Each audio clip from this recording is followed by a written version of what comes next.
الحمد لله نحمده ونستعينه ونستغفره ونؤمن به ونتوكل عليه ونعوذ بالله من شرور أنفسنا ومن سيئات أعمالنا من يهده الله فلا مضل له ومن يضلله فلا هادي له ونشهد أن لا إله إلا الله وحده لا شريك له ونشهد أن سيدنا ونبينا وحبيبنا ومولانا محمدا عبده ورسوله الذي أرسله بالحق بشيرا ونذيرا وداعيا إلى الله بإذنه وسراجا منيرا قال الله تعالى عز وجل في شان حبيبه ومحبوبه آمرا ومخبرا إن الله وملائكته يصلون على النبي يا أيها الذين آمنوا صلوا عليه وسلموا تسليما صلى الله على سيدنا محمد وآله وصحبه اللهم صل على سيدنا مولانا محمد وعلى آل سيدنا مولانا محمد ধন্য গো আমেনা বিবি ধন্য আপনার জিন্দেগি আপনার কোলে জন্ম নিল আমার দয়াল নবীজি আল্লাহুম্মা সাল্লি আলা সাইয়্যিদিনা মাওলানা মুহাম্মদ ওয়া আলা আলি সাইয়্যিদিনা মাওলানা মুহাম্মদ কোথায় রইলেন প্রাণের নবী আমাদেরকে ছাড়িয়া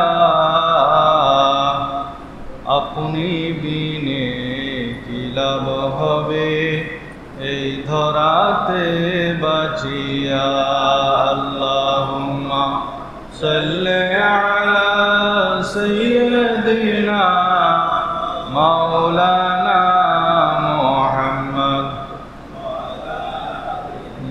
سيدنا مولانا محمد أعوذ بالله من الشيطان الرجيم بسم الله الرحمن الرحيم قد صدقت الرؤيا إنا كذلك نجزي المحسنين صدق الله مولانا العظيم وصدق رسوله النبي الكريم ونحن على ذلك لمن الشاهدين والشاكرين والحمد لله رب العالمين ربي صل وسلم وبارك عليه الله أكبر لا إله إلا الله والله أكبر ولله الحمد الله أكبر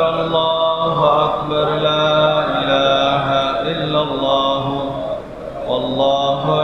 والله أكبر ولله الحمد مدينة والار দেশত আশিক যখন যায় হইল জাগানো মদিনা রাখি আইতো সাই মদিনা ওয়ালার দেশত আশিক যখন যায় হইল জাগানো মদিনা রাখি আইতো সাই হইত নপারে তারাও যারা আসিল মদিনাত, মদিনা চাই আইলো নাকি চাই আইলো জান্নাত।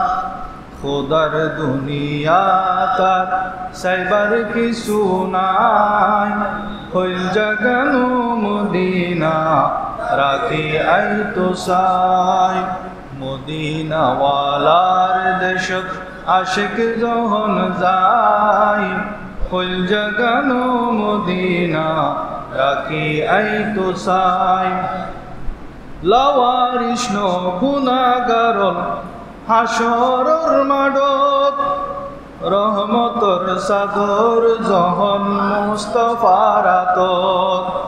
খড়ে যাইব উম্মতওয়ালা উম্মত ফেলাই, হইল জাগানো মদিনা রাখি আইতো চাই। মদিনাওয়ালার দেশত আশিক যখন যায়, হইল জাগানো মদিনা রাখি আইতো চাই। মায়া বেগিন ডালি দি বানাই আল্লাহ, এদিন মায়া আর নবীরে লাগে তল্লাই। চোখ লাগিব আহমদ সাইবার মতো সাইবাল্লাই, হইল জাগানো মদিনা রাখি আইতো চাই। মদিনাওয়ালার দেশত আশিক যখন যায়, হইল জাগানো মদিনা রাখি আইতো চাই। তাকবীর আল্লাহু আকবার, আল্লাহু আকবার, লা ইলাহা ইল্লাল্লাহ, আল্লাহু আকবার, আল্লাহু আকবার, ওয়ালিল্লাহিল হামদ। তাকবীর আল্লাহু আকবার, আল্লাহু আকবার, লা ইলাহা ইল্লাল্লাহ, আল্লাহু আকবার, আল্লাহু আকবার, ওয়ালিল্লাহিল হামদ। তাকবীর আল্লাহু আকবার, আল্লাহু আকবার, লা ইলাহা ইল্লাল্লাহ, আল্লাহু আকবার, আল্লাহু আকবার, ওয়ালিল্লাহিল হামদ। আলহামদুলিল্লাহ, আজকে পবিত্র ঈদুল আজহা 2025 খ্রিস্টাব্দ। আমি কালামুল্লাহ শরীফের সূরা সফফাত এর 105 নম্বর আয়াত তেলাওয়াত করেছি। আল্লাহর জলিলুল কদর পয়গম্বর ইব্রাহিম খলিলুল্লাহ আলাইহিস সালাতু ওয়াস সালাম স্বপ্নের মাধ্যমে যে প্রিয় বস্তু আল্লাহর রাস্তায় স্যাক্রিফাইস করার জন্য আদিষ্ট হয়েছেন, সেই কাজটি তিনি যথাযথভাবে সম্পন্ন করেছেন এবং আল্লাহ তাআলা সার্টিফিকেট দিয়েছেন এই সূরা সফফাতের 105 নম্বর আয়াতে। আমাদের নবীজি সাল্লাল্লাহু আলাইহি ওয়াসাল্লাম বলতেন, আনা ইবনুল জাবিহাইন, আমি দুইজন জবে হয়েছে এমন ব্যক্তির সন্তান। আমার নবীর দুইজন পূর্বপুরুষ জবে হয়েছেন, তার মধ্যে একজন হলেন হযরত ইসমাইল আলাইহিস সালাতু ওয়াস সালাম, আরেকজন হলেন আমার নবীজির পিতা হযরত আব্দুল্লাহ। তাফসীরে তিবিয়ানুল কোরআনের মধ্যে এই ঘটনাটি বিস্তারিত লিখেছেন আল্লামা গোলাম রসুল সাইদি রহমতুল্লাহ আলাইহ।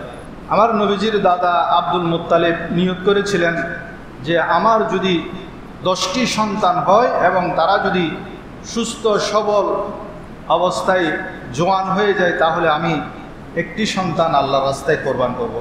এবং তিনি যখন জমজম কূপ তালাশ করছিলেন, আরেক রাওয়ায়াতে আছে ওই জমজম কূপ খনন করার সময় তিনি নিয়ত করেছিলেন, আমি যদি এই জমজম কূপ যথাযথভাবে তালাশ করে খুঁজে পাই, তাহলে আমি আমার সেই মান্যত পূরণ করব যে আমি নিয়ত করেছিলাম আমার 10টি সন্তান থেকে একটি সন্তান আল্লাহর রাস্তায় কোরবানি করব।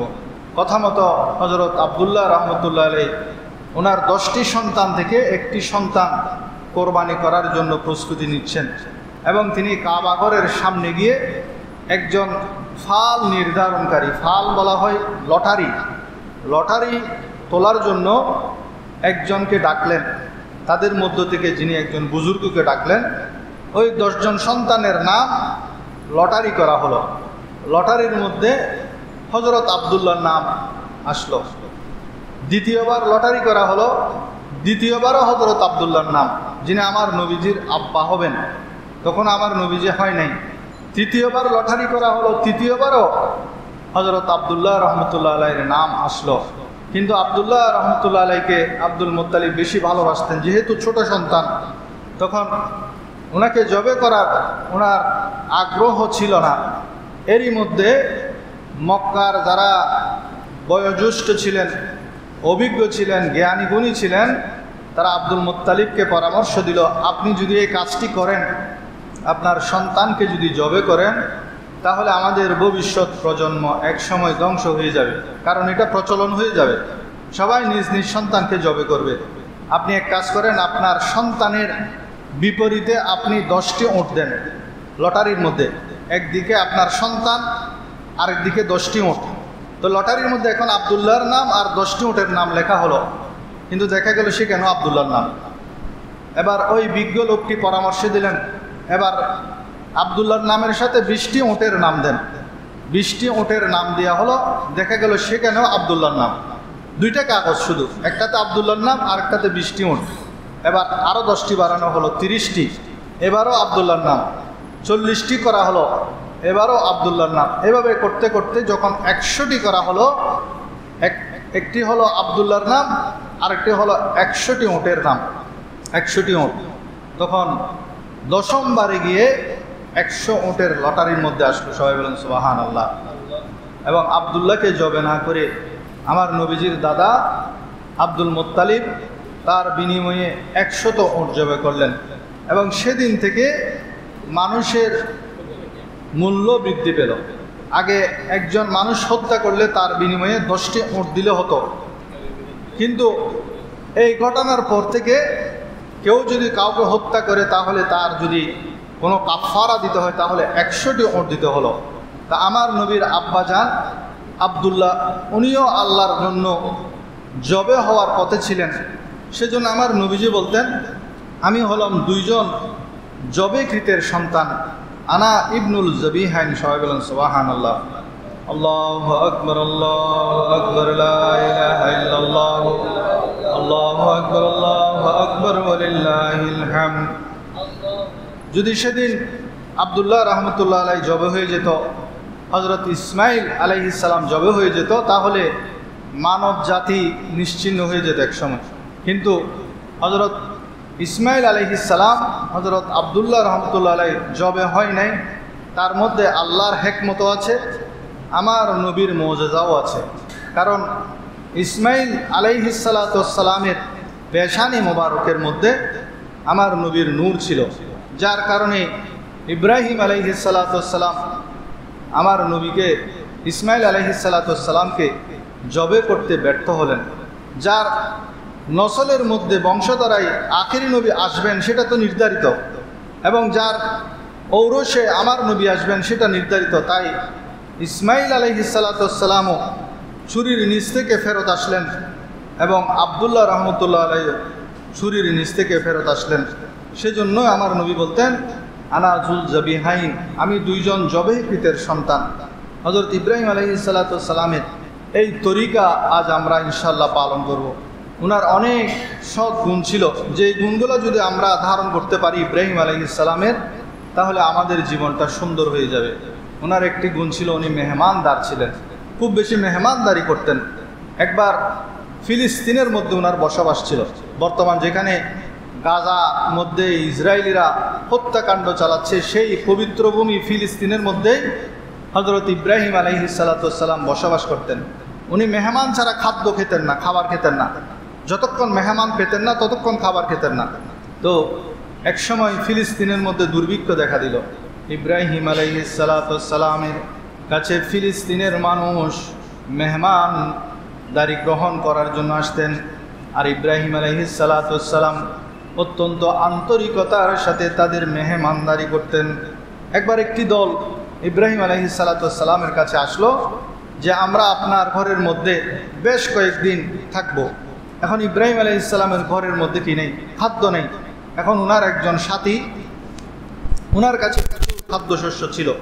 উনি লোক পাঠিয়ে দিলেন যে আমার বন্ধুর কাছে যাও, তার কাছ থেকে খাদ্যশস্য নিয়ে আসো। 3-4 জন লোক ওট নিয়ে চলে গেলেন, কিন্তু সেই বন্ধুর কাছে গিয়ে শুনতে পেলেন সেই বন্ধুও ছিল দানশীল, তিনি দুর্ভিক্ষের কারণে মানুষের কাছে তার কাছে জমানো সকল খাদ্যশস্য বিলি করে দিয়েছেন। ইব্রাহিম আলাইহিসসালামের ওই লোকেরা খালি হাতে ফিরছেন, চিন্তা করছেন ইব্রাহিম আলাইহিসসালামের ঘরের দেওয়াল ছিল নিচু, এখন ওই মেহমানরা দূর থেকে দেখবেন আমরা খালি হাতে আসছি, সেজন্য তারা কি করলেন, বস্তা ভরে বালু ভরলেন, বালু নিয়ে ওটের উপর করে ওই বালুর বস্তাগুলো নিয়ে আসতে লাগলেন। দূর থেকে মেহমানরা দেখে খুশি যে আমাদের জন্য খাদ্যদ্রব্য নিয়ে আসছেন। এখন তারা ইব্রাহিম আলাইহিসসালামের কাছে গিয়ে ওই বালির বস্তাগুলো নামালেন। নামানোর পর হযরত সারা এবং হাজরা ওনারা যখন বস্তাগুলো খুললেন, সেখানে দেখতে পেলেন অত্যন্ত উন্নত মানের গম। এই গম দিয়ে আটা তৈরি করে রুটি বানানো হলো এবং এমন খুশবু ছড়াচ্ছে, এমন খুশবু যেন জান্নাত থেকে আসছে। সবাই বলেন সুবহানাল্লাহ। হযরত সারা ইব্রাহিম আলাইহিসসালাম তখন ঘুমছিলেন, রুটির খুশবে ওনার ঘুম ভেঙে গেল। ঘুম থেকে ওঠার পর সারা ইব্রাহিম আলাইহিসসালামকে বলেন, হে আল্লাহর খলিল, আপনার বন্ধু তো আপনার জন্য এমন গম পাঠিয়েছেন, এই ধরনের গম আমি জীবনে দেখিনি। তখন ইব্রাহিম আলাইহিসসালাম মুস্কি হাসলেন, বললেন, আমার কাছে ওহী এসেছে, এই গম আমার বন্ধু পাঠায় নাই, আমার বন্ধুর কাছে যে গম ছিল তা তো খরচ হয়ে গেছে, এই গম আমার আরশের বন্ধু পাঠিয়েছেন। সবাই বলেন সুবহানাল্লাহ। সেজন্য এই গমের এত খুশবু। তো ইব্রাহিম আলাইহিসসালাম যখন মেহমানদারি করতেন, অত্যন্ত আন্তরিকতার সাথে মেহমান নওয়াজি করতেন। আল্লাহর প্যারা হাবিব সাল্লাল্লাহু আলাইহি ওয়াসাল্লামকে প্রশ্ন করা হলো, ইয়া রাসূলুল্লাহ, সবচেয়ে উত্তম মুসলমানকে? আল্লাহ রসুল বলেন, যে সালাম দিতে সবার আগে অগ্রগামী হয় সে হলো সর্বোত্তম মুসলমান, এবং যে গরিবকে খাবার খাওয়ানোর ক্ষেত্রে সর্বোত্তম আচরণ করে সে হলো সর্বোত্তম মুসলমান। তাহলে সর্বোত্তম সর্বশ্রেষ্ঠ মুসলমান হতে হলে আমাদেরকে আগেভাগে সালাম দিতে হবে এবং গরিবদেরকে খাবার বিলি করতে হবে। যেহেতু কোরবানির দিন আমাদের সেই সুযোগটা আসে, আমরা সালামও দিব, সাথে সাথে আমরা অকাতরে মানুষের কাছে খাবার বিলি করব। আল্লাহ তাআলা আমাদেরকে তৌফিক দান করুন। আল্লাহর প্যারা হাবিব আরও বলেন, সবচেয়ে নিকৃষ্ট দাওয়াত সেটা যে দাওয়াতের মধ্যে শুধু ধনীদেরকে ডাকা হয়, গরিবদেরকে ডাকা হয় না। আজকের দিন মূলত আল্লাহ রাব্বুল আলামিন মেজবান, আর দুনিয়ার সকল মানুষ মেহমান। সেজন্য দেখবেন আজকের দিনে কোনো গরিবের ঘরেও আজকে কেউ ক্ষুধার্ত থাকবে না। সবার ঘরের মধ্যে যারা পুরো বছর গরুর মাংস কিনতে পারে না, টাকার অভাবে, পয়সার অভাবে, তারাও আজকে এই আল্লাহর জিয়াফত থেকে অংশগ্রহণ করতে পারবেন, এই নিয়ামত তারা ভোগ করতে পারবেন। সবাই বলেন আলহামদুলিল্লাহ। ইব্রাহিম আলাইহিসসালাম এত বেশি নেক ছিলেন, দানশীল ছিলেন, মেহমান নওয়াজ ছিলেন, সেজন্য ফেরেশতারা এতেরাজ করলেন, হে আল্লাহ, আপনি তাকে এত সম্পদ দিয়েছেন। তখন সম্পদ ছিল ওট, গরু, ছাগল, দুম্বা, এগুলা। বর্তমানে তো টাকা পয়সা, ডলার থাকলে সেই সম্পদশালী, কিন্তু সেই যুগে সম্পদশালী সে হতো যার কাছে বেশি ওট ছিল, যার কাছে বেশি ছাগল ছিল, সেই ছিল সম্পদশালী। তো ইব্রাহিম আলাইহিসসালামকে ব্যাপারে যখন ফেরেশতারা এতেরাজ করলেন, আল্লাহ তাআলা ফেরেশতাদেরকে বললেন, যাও তোমরা আমার খলিলকে পরীক্ষা করো।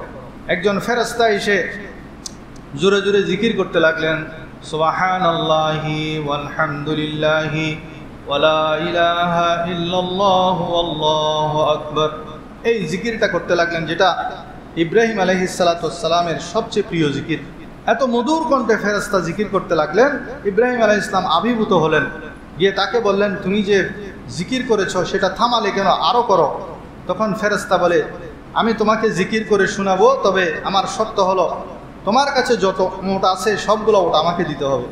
ইব্রাহিম আলাইহিসসালাম বললেন, ডান, নিয়ে যাও, আমি ওট দিয়ে কি করব।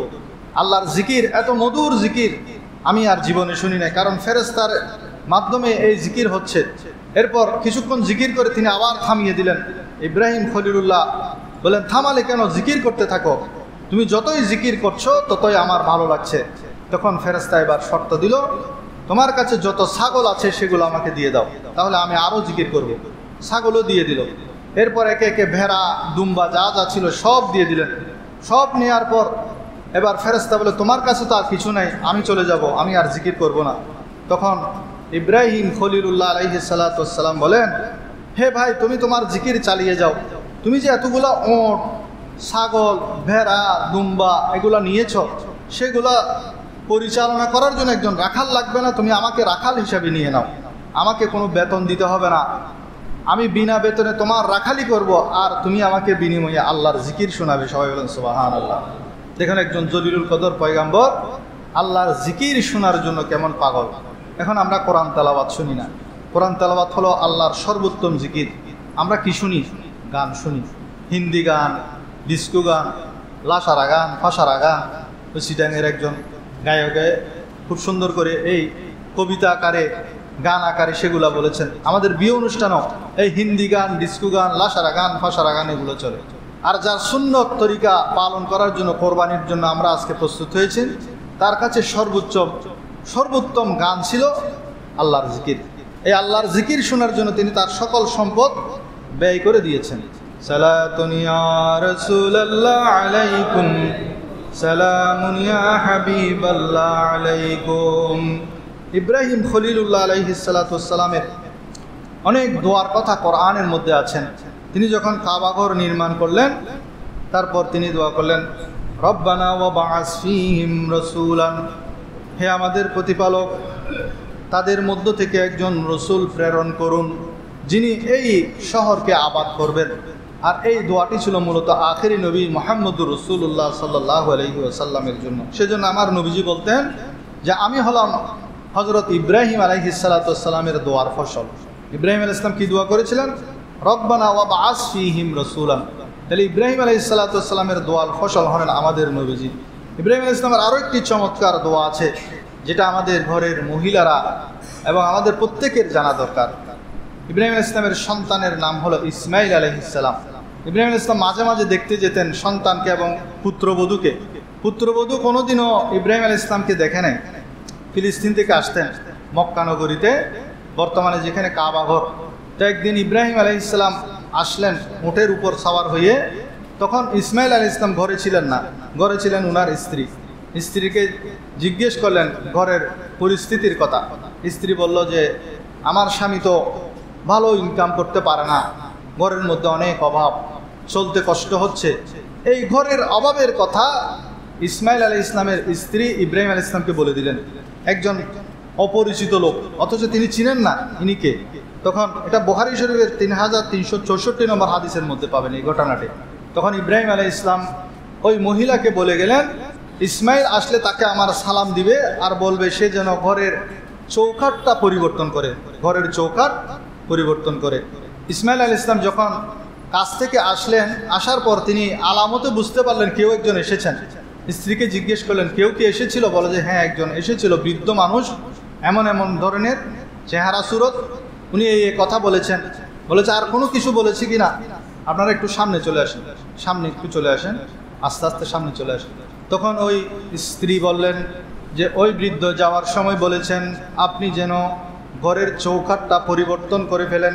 তখন ইসমাইল আলাইহিস সালাতু ওয়াস সালাম বুঝতে পারলেন এবং স্ত্রীকে বললেন তিনি হলেন আমার পিতা, তিনি মূলত আমাকে, তুমি যে আমার ঘরের অভাবের কথা শেকায়েত করেছো, আমার বিরুদ্ধে শেকায়েত করেছো, সেজন্য আমার পিতা আমাকে বলেছেন আমি যেন তোমাকে তালাক দিয়ে দিই। ইসমাইল আলাইহিস ইসলাম তালাক দিয়ে দিলেন। আরেকজনকে বিয়ে করলেন, আরেক গোত্রের আরেকটি মহিলাকে বিয়ে করলেন। বিয়ে করার পর বেশ কিছুদিন পর ইব্রাহিম আলাইহিস সালাম আবার আসলেন সন্তান এবং ঘরের তার পরিবারের খবর নেওয়ার জন্য। এই মহিলাও কিন্তু ইব্রাহিম আলাইহিস সালামকে চিনে না। এবার এই মহিলার কাছে যখন আসলেন, মহিলা খুব মেহমান নেওয়াজি করলেন, বৃদ্ধ মানুষ বসালেন, খেজুর দিলেন, খাবার দিলেন, জল দিলেন, জমজমের পানি দিলেন। সব খাওয়ার পর এবার যখন জিজ্ঞেস করছেন যে তোমরা কি হালতে আছো, ওই মহিলা জবাব দিল আলহামদুলিল্লাহ, আল্লাহ রব্বুল আলামিন আমাকে একজন উত্তম স্বামী দান করেছেন। স্বামীর প্রশংসা করলেন, পরিবারের খোশহালির কথা বললেন, আল্লাহর শুকর আদায় করলেন। এসব যখন শুনেছেন ইব্রাহিম আলাইহিস সালাম এবার বললেন যে ইসমাইল যখন আসবে তাকে বলবে যে আমি যে এসেছি এই কথাটি বলবে এবং তাকে বলবে সে যেন তার ঘরের চৌকাঠের যত্ন নেয়। সবাই বলেন সুবহানাল্লাহ। এখন ইসমাইল আলাইহিস সালাম যখন আসলেন, এই দ্বিতীয় স্ত্রী তিনি সকল ঘটনা বললেন এবং বললেন তিনি যাওয়ার সময় বলেছেন আপনি যেন আপনার ঘরের চৌকাঠের যত্ন নেন। তখন ইসমাইল আলাইহিস সালাম বললেন তিনি হলেন আমার পিতা জলিলুল কদর পয়গাম্বর ইব্রাহিম খলিলুল্লাহ আলাইহিস সালাতু ওয়াস সালাম। সবাই বলেন সুবহানাল্লাহ। এরপর ইব্রাহিম আলাইহিস সালাতু ওয়াস সালাম দোয়া করেছেন বরকতের জন্য, যেই বরকতের দোয়া আল্লাহ রাব্বুল আলামিন কোরআনের মধ্যে ইরশাদ করেছেন। এই কাবা নগরীর মধ্যে যে বরকতের দোয়া করেছেন এখনো পর্যন্ত পৃথিবীর মানুষ সেই বরকত হাসিল করছেন। কাবা নগরীর পানির জন্য দোয়া করেছেন, জমজমের পানি এখনো পর্যন্ত পৃথিবীর মানুষ বরকতান লাভ করছেন। কারণ কি? এই দোয়া ইব্রাহিম আলাইহিস সালাম কেন করেছেন? একজন মহিলা শুধু শুকর করেছে, স্বামীর প্রশংসা করেছে, ঘরের খোশহালি বর্ণনা করেছে। ঘরে কিন্তু আসলে খোশহালি ছিল না, অভাব ছিল, কিন্তু অভাবকে তিনি ঘরের কথা বাইরে বলে নাই। এখন আমাদের মহিলাদেরকেও বলবেন তারা যে কোনো মুহূর্তে যাতে ঘরের অভাবের কথা জনে জনে না বলে, তাহলে আল্লাহ তাআলা এই ইব্রাহিমের দোয়ার বরকত আপনার ঘরের মধ্যে দান করবেন। আমাদেরকেও সবসময় আল্লাহর শুকর আদায় করতে হবে। আল্লাহ যে হালতে রেখেছেন শুকর করতে হবে, তাহলে আল্লাহ তাআলা আমাদেরকে নিয়ামত বাড়িয়ে দেবেন। সালাতুন ইয়া রাসূলুল্লাহ আলাইকুম, সালামুন ইয়া হাবিবাল্লাহ আলাইকুম। ইব্রাহিম খলিলুল্লাহর আরেকটি বৈশিষ্ট্য ছিল, তিনি অন্যায়ের বিরোধিতা করেছেন, ঘরের মধ্যেও করেছেন, বাহিরেও করেছেন। সেই যুগের সবচেয়ে পাওয়ারফুল ব্যক্তি যিনি, বর্তমানে পৃথিবীর মধ্যে সবচেয়ে পাওয়ারফুল আমাদের দৃষ্টিতে ডোনাল্ড ট্রাম্প, আর সেই যুগে সবচেয়ে পাওয়ারফুল ছিল পুরো বিশ্বের মধ্যে নমরুদ। সেই নমরুদের সামনে ইব্রাহিম আলাইহিস সালাতু ওয়াস সালাম তর্ক করেছেন। নমরুদ কিন্তু তর্কের মধ্যে হেরে গেছেন। সে নিজেকে খোদা দাবি করেছে এবং একজন কয়েদিকে এনে, ফাঁসির দণ্ডপ্রাপ্ত একজন কয়েদিকে এনে সে মুক্তি দিল এবং আরেকজনকে এনে, নিরপরাধ মানুষকে এনে সে হত্যা করলো। সে বলল আমি তো মারতেও পারি, জীবনও দিতে পারি। তখন ইব্রাহিম আলাইহিস সালাতু ওয়াস সালাম তার এই যুক্তি খণ্ডন করার জন্য বললেন, আমার রব যিনি, তিনি তো সূর্য প্রতিদিন পূর্ব দিকে উদিত করেন, পশ্চিম দিকে অস্ত যায়। আমার রব পূর্ব দিকে সূর্য উত্তোলন করেন, আপনি আজকে দেখি সূর্যকে পশ্চিম দিকে উত্তোলন করেন, পশ্চিম দিকে উদিত করেন। এই কথা যখন বলেছে তার মাথা খারাপ হয়ে গেছে। সেজন্য আমার নবীজি বলেন, আফদালুল জিহাদে কালিমাতুন হাক্কে ইনদা সুলতানিল জায়ের, সর্বোত্তম জিহাদ হলো জালিম শাসকের সামনে সত্য কথা বলা। জালিমের সামনে আপনি সত্য কথা বলতে পারা, এটা হলো সবচেয়ে বড় জিহাদ। ইব্রাহিম আলাইহিস সালাতু ওয়াস সালামের সেই গুণটি ছিল। তিনি মূর্তি ভেঙে ফেলেছেন। মূর্তি ভেঙে সবচেয়ে বড় মূর্তির গলার মধ্যে ওই কুঠারটা ঝুলিয়ে চলে আসছেন। মানুষ বুঝতে পারলো যে এই কাজটা হলো ইব্রাহিম খলিলুল্লাহ। ইব্রাহিম আলাইহিস সালামকে নমরুদ ডাকলেন। ডাকার পর ইব্রাহিম আলাইহিস সালাম নির্দ্বিধায় বললেন, যেই মূর্তির গলার উপরে, কাঁধের উপরে কুঠার ঝুরছে, মনে হয় সেই বাকি মূর্তিগুলোকে মেরে ফেলেছে, ভেঙে ফেলেছে। তখন সবাই এক বাক্যে বলল, মূর্তিকে একে অপরকে আক্রমণ করতে পারে, একটা মূর্তিকে আরেকটা মূর্তি ভাঙতে পারে। তখন ইব্রাহিম আলাইহিস সালাম বলেন, যে মূর্তি নিজেকে রক্ষা করতে পারে না, নিজের গায়ে যদি একটা মাছি বসে সেটাও তাড়াতে পারে না, তোমরা সেই মূর্তির পূজা কেন করো? এভাবেই ইব্রাহিম আলাইহিস সালাতু ওয়াস সালাম একত্ববাদের শিক্ষা দিয়েছেন। আমার নবীর যুগে একজন মজুসি মূর্তি পূজারী, তার কাছে সবসময় একটা মূর্তি থাকতো, সে সেটাকে যেখানে সেখানে পূজা করত। একদিন তার হাজত আসছে। এখন হাজতের সময় তো সে আর নিজের ভগবানকে সাথে নিয়ে হাজত সারতে পারে না, সেজন্য সে একটি গাছের নিচে তার মূর্তিটা বসিয়ে সে দূরে হাজত সারতে গেল। হাজত সেরে আসার পর দেখে তার মূর্তির গায়ে পানি। তখন সে বলল, হাই, আমার ভগবানের গায়ে তো পানি দেখা যাচ্ছে, নিশ্চয়ই এটা কোনো বরকতময় পানি হবে। সে সেটা জিহ্বা দিয়ে চেটে চেটে খেতে আরম্ভ করলো, কিন্তু তার কাছে দুর্গন্ধ লাগতেছে। যখন দুর্গন্ধ লাগতেছে সে দেখলো অদূরে একটা কুকুর দাঁড়িয়ে আছে। তখনও সেই কুকুরের প্রস্রাবের রাস্তা দিয়ে ফোঁটা ফোঁটা প্রস্রাব পড়তেছে, নাউযুবিল্লাহ। তখন সে বুঝতে পারলো যে এটা তো কোনো বরকতময় পানি না, আমার ভগবানের গায়ে তো ওই কুকুরে প্রস্রাব করে দিয়েছে, নাউযুবিল্লাহ।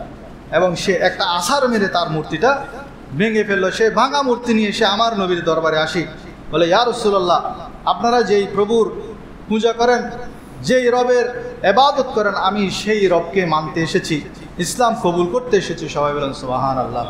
সালাতুন ইয়া রাসূলুল্লাহ আলাইকুম, সালামুন ইয়া হাবিবাল্লাহ আলাইকুম। যেহেতু সময় সংক্ষিপ্ত, আমি আর বিস্তারিত কিছু আলোচনা করব না।